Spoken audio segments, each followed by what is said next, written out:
A test of any specific claim is going to depend entirely upon that claim.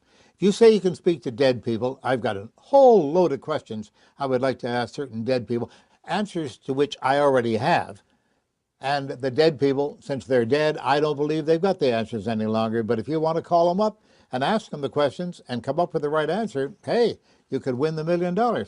Many people say they can read minds, they can predict the future, they can interpret dreams and such. Well, it all depends on the specific claim they make. All they have to do is say what they can do, under what circumstances, with what accuracy.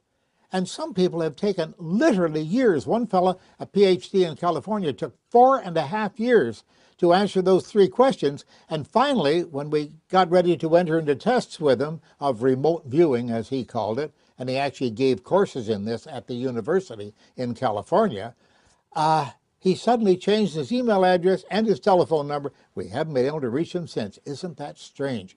I guess he doesn't need the $1 million.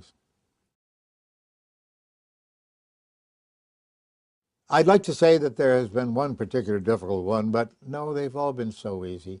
They've been so easy because they're so transparent. I've been in this business for a long, long time, and I've seen everything. Recently, I got a nice contract to go to South Korea and do a TV series, which I did there, testing South Korean psychics, so-called.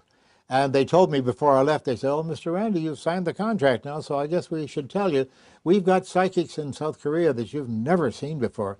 And I went off there with my assistant, and we looked at them and turned to one another and said, wait a minute, this is the same thing that's been going on since the 1600s.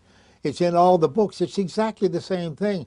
They're serving kimchi at lunch instead of macaroni or whatever, but in any different culture, in any different, the costume is different, the language is different, but the same stunts are being done again and again and again. They haven't invented anything new since the early 1600s.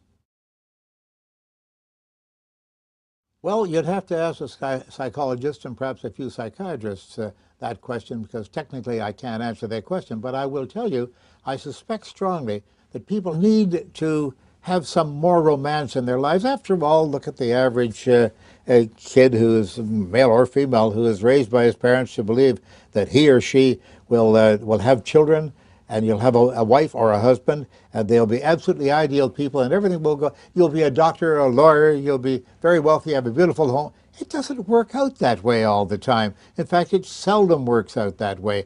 And so they look around and say, what have I done wrong?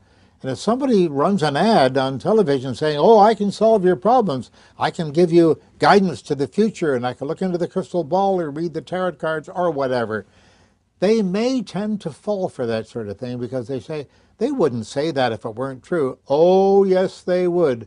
And there's a huge profit margin in this. So people do fall for these things very, very easily.